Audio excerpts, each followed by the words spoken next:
पर। उत्तर प्रदेश पुलिस भर्ती परीक्षा 2020 का मैथ्स का ये सिम्प्लीफिकेशन का सरलीकरण का पार्ट नंबर 1 है। इससे पहले मैं आपको नंबर सिस्टम कंप्लीट करा चुका हूं। टोटल 5 जो है पार्ट में हमारा कंप्लीट हुआ है नंबर सिस्टम, और ये हमारा है सिम्प्लीफिकेशन का part number 1 special Uttar Pradesh police भर्ती परीक्षा के लिए, चाहे वो दरोगा भर्ती हो या फिर कांस्टेबल की भर्ती हो। तो चलिए आगे बढ़ते, शुरुआत कर लेते हैं आज के अपने सेशन की ओर। और उससे पहले मैं आप लोगों से कहना चाहूंगा, अगर आप लोगों ने अभी तक हमारे चैनल को सब्सक्राइब नहीं किया तो जल्दी सब्सक्राइब कर लीजिएगा, बेल आइकन को दबा लीजिएगा, तभी आप हमारी वीडियोस का नोटिफिकेशन देख पाएंगे। और टेलीग्राम पर हमारे ग्रुप है, एक तो है railway UP police target UP police के नाम से, और एक है मिशन जॉब स्टडी के नाम से। ये इन सभी अभ्यर्थियों के लिए है। वीडियो की डिस्क्रिप्शन में लिंक दिया गया है, जिस पर जाकर आप जो है लिंक पर क्लिक करके हमारे टेलीग्राम ग्रुप से जुड़ सकते हैं।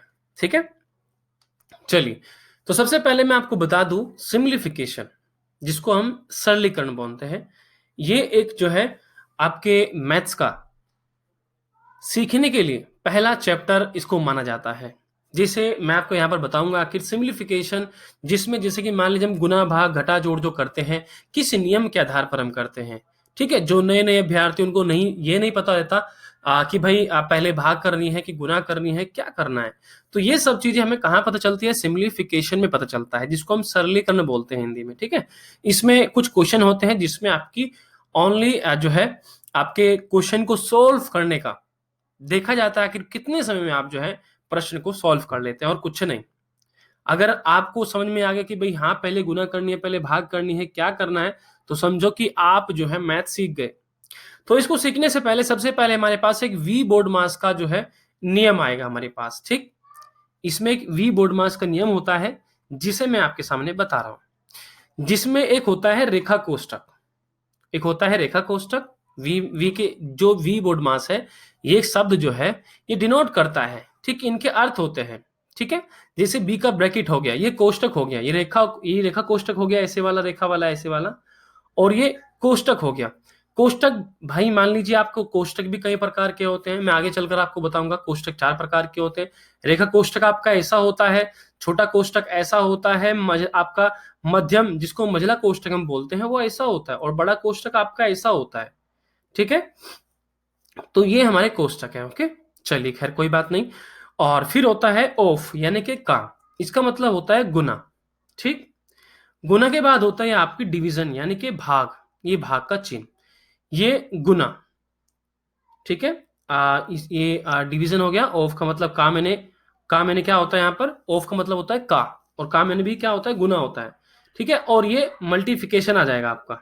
ओके, ये आपका क्या आ जाएगा, मल्टीप्लिकेशन आ जाएगा। और का मीन्स क्या होता है, देखो जब भी कहीं ब्रैकेट हटता है, मान लीजिए कहीं ऐसे ब्रैकेट लगा हुआ है, यहाँ पर कोई संख्या लिखी हुई है, तो ये इसका जब बोलेंगे ना, तो का के स्थान पर मतलब ये आपका गुना का चिन्ह आ जाएगा। ठीक है, तो वहां पर भी ऑफ जो है का आपका गुना का काम करता है, यानी कि उसका, जिसे कहते हैं ना कि भाई एक संख्या उसका जो है 2.5 गुना है। ठीक है, इसके बाद है आपका एडिशन यानी कि जोड़, और ये घटाओ, यानी कि पहले हम भाग करेंगे, फिर गुना कर सकते हैं, फिर जोड़ सकते हैं, फिर घटा कर सकते हैं। तो ये आपका बोर्डमास का नियम होता है, वी बोर्डमास का, आप इसे देख सकते हैं। ठीक है, तो पहले आपने भाग करनी है, फिर गुना करनी है, फिर आपको प्लस करना है, फिर माइनस करना है। ये बस आपको ध्यान रखना है, ये सबसे इंपॉर्टेंट है। ठीक है, बाकी ऊपर को भूल जाइए अभी। चलिए, आप उम्मीद है कि समझ रहे होंगे, आप उम्मीद करता हूं। तो देखो कोष्टक मैंने जैसे कि आपको बताया था 4 प्रकार के होते हैं। एक तो होता है लाइन यानी कि रेखा कोष्टक, जिसे लाइन या बार ब्रैकेट जिसको हम बोल सकते हैं। एक होता है छोटा कोष्टक, ये आपका ऐसा होता है। मझला कोष्टक आपका है, इसको हम मध्यम कोष्टक भी बोलते हैं, आपका ऐसा होता है। एक होता है बड़ा कोष्टक, तो बड़ा कोष्टक आपका ऐसा होता है। तो इन कोष्टकों को हम क्रम के अनुसार हल किया जाता है। सबसे पहले रेखा कोष्टक को, तब छोटे कोष्टक को हल किया जाता है, फिर मध्यम यानी मध्यम कोष्टक यानी मझला कोष्टक को, फिर बड़े कोष्टक को। देखो ये कह रहा है कि भाई जब हम अपने प्रश्नों को सॉल्व करते हैं तो कोष्टकों को क्रम के अनुसार हल करते हैं, कि पहले हम इसे सॉल्व करते हैं, फिर इसे, फिर इसे, फिर इसे। ठीक है, ये क्रम के साथ चलता जाता है। तो ये हमसे कहना चाह रहा है। ठीक है, चलिए बाकी आगे में कुछ नियम है जो मैं आपको लिखाऊंगा, फिलहाल के लिए आप इन्हें लिख लीजिएगा, या फिर चाहे तो इनका स्क्रीनशॉट जो है आप ले लीजिएगा, क्योंकि इनको अगर आप लिख लेंगे, नियम को लिख लेंगे, तो आप जब आगे प्रश्न को सॉल्व करेंगे तो आपको जो है असुविधाओं का सामना नहीं करना पड़ेगा। तो पहला नियम मेरा ये कहता है, देखो यदि आपको ऐसे योग दे रखा हो ऐसे, ठीक, जिसमें आपका n दे रखा हो, n की वैल्यू कुछ भी हो सकती है कि भाई n into n plus one, ऐसे करके आपको दे रखा है भाई कि भाई बताओ इसका योग क्या होगा।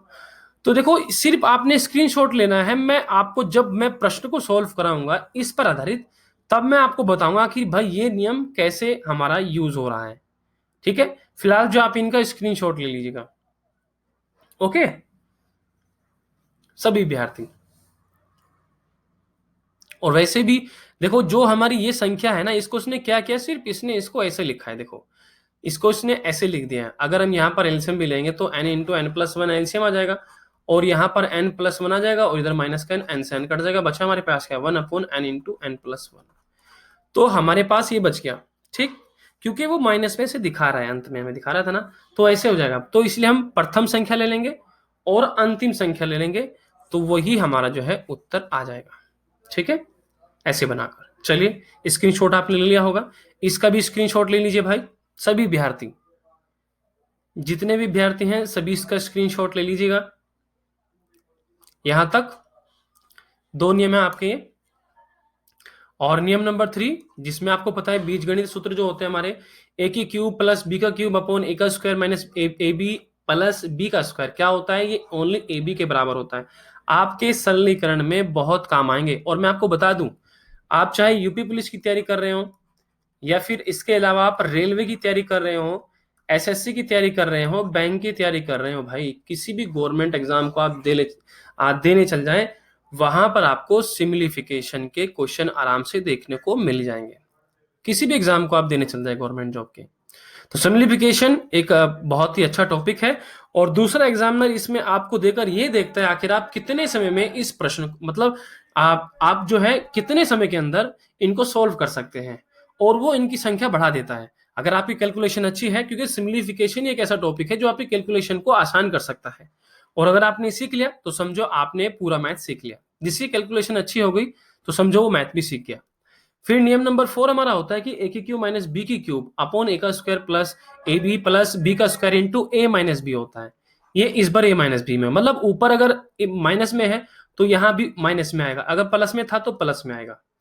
ठीक है भाई, चलिए उम्मीद है आप समझ रहे होंगे, नोट करते चलें इसको।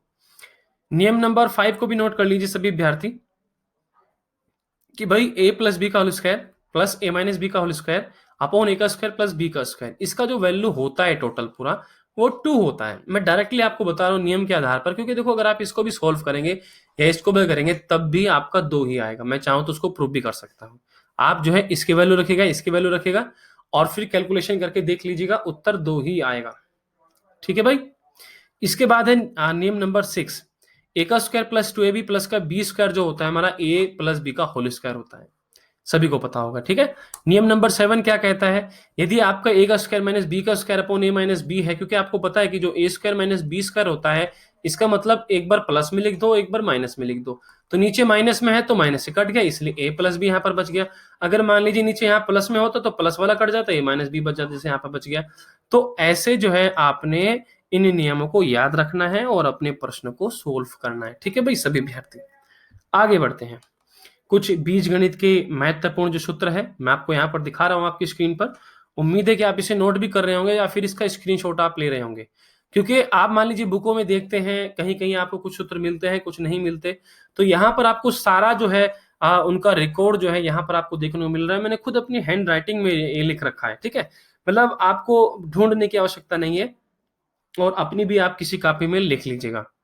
तो आज का जो सेशन होगा लगभग 10 मिनट का होगा, क्योंकि इस सेशन में हम क्या करेंगे, सारे नियम को हम पहले देख लेंगे कि भाई हाँ ये नियम होते हैं, और ये आपको पहले थोड़ा सा जो है दिमाग में याद रखने होंगे। ठीक है, बीजगणित वाले, बाकी और कोई आपको ज्यादा याद करने की आवश्यकता नहीं है।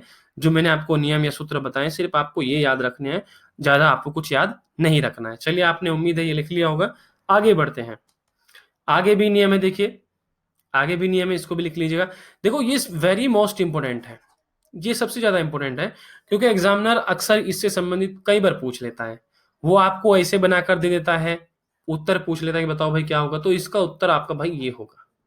ठीक है, याद रखेगा। वो कभी कभी आपको ये दे देता है, ठीक है, समझ रहे हैं मेरी बात को, तो ये आपको निकालना पड़ता है। तो वो इनमें से कहीं से भी कुछ भी दे सकता है। तो ये नियम मोस्ट इंपोर्टेंट है। अगर आपके पास ए स्क्वायर प्लस अपॉन ए का स्क्वायर है, ए का स्क्वायर प्लस 1/a² है, और तो आप इसे a/ की वैल्यू में भी इसे ऐसे रख सकते हैं, या फिर अगर वो कहे कि भाई इसे इसकी वैल्यू में बताओ, तब आप इसे ऐसे रख सकते हैं। ठीक है भाई सभी विद्यार्थी, जैसे हमारे पास एक ये रहा तो इसका आपका ये होता है, सभी विद्यार्थी नोट कर लेंगे। जैसे हमारे पास a माइनस के 1/a का क्यूब दिया गया है, तो इसका हमारा फॉर्मूला जो है ये होता है। तो आप सभी विद्यार्थी जो है इसको नोट कर लीजिए, सभी के सभी नियम को स्क्रीनशॉट ले लीजिएगा। उम्मीद है चलिए आपने इनको लिख लिया होगा, या फिर स्क्रीनशॉट जो है आपने इनका ले लिया होगा। तो हम आगे बढ़ते हैं। आगे यहाँ पर बोर्ड मास का एक प्रश्न को करेंगे और फिर इस सेशन को समाप्त कर देंगे। अगला सेशन जो है इसके नेक्स्ट पार्ट में हम कवर करेंगे सारे प्रश्नों को, ठीक है। लेकिन इसमें जाते जाते एक क्वेश्चन को सॉल्व कर लेते हैं। 10-10 मिनट के सेशन रखूंगा, क्योंकि ज्यादा बड़े बड़े सेशन आप भी नहीं देख पाते। ओके चलिए, तो जैसे 25 गुना 24 प्लस का 28 गुना 10 माइनस के 45 भाग 15। तो सबसे पहले मैंने आपको बताया था, देखो भाई हमने क्या कहा था आपसे कि जब भी आप वी बोर्ड मास के नियम देखते हैं तो सबसे पहले आप क्या करते हैं, पहले भाग करते हैं, फिर गुना करते हैं, फिर प्लस, फिर ऐड। ठीक है, ये सब करते हैं आप। तो आप यहां पर ध्यान से देखें कि भाई आपके पास कौन कौन से चिन्ह है। तो भाई 25 गुना 24 रहने दीजिए भी इसको ऐसे ही, 28 गुना 10 इसको भी ऐसे रहने दीजिए, माइनस की 45 बटा, भाई भाग का मतलब क्या होता है, यही तो होता है भाग में। ठीक है, 15 आ गया, तो 15 से कितना हो जाएगा, 45 आ जाएगा। ठीक है, तो हम इनकी कैलकुलेशन करेंगे। तो 25 चौका आपका 100, आपका कितना आ गया 10, 25 दूनी 50 और 10 60। ओके, और ये 280 माइनस का 3 इक्वल टू ये हमारा कितना हो जाएगा 880 माइनस के 3, यानी कि 877 हमारा उत्तर आ गया। तो ये होता है आपका सिंप्लीफिकेशन, सरलीकरण, जो कि आपने ऐसे अपने प्रश्न को सॉल्व करना है। और इसमें बेफिक्र रहिए, मैं आपको वही लेवल के प्रश्न बनाया हूं जो आपके एग्जाम में बन रहे हैं। ओके सभी विद्यार्थी, चलिए, तो देखो सभी विद्यार्थी से कहना चाहूंगा, जितने भी हमारे विद्यार्थी सेशन को देख रहे थे, कि प्लीज हमारे चैनल को सब्सक्राइब करें, बेल आइकन को जरूर दबाएं, वीडियोस को लाइक और शेयर जरूर करें, कमेंट जरूर करें।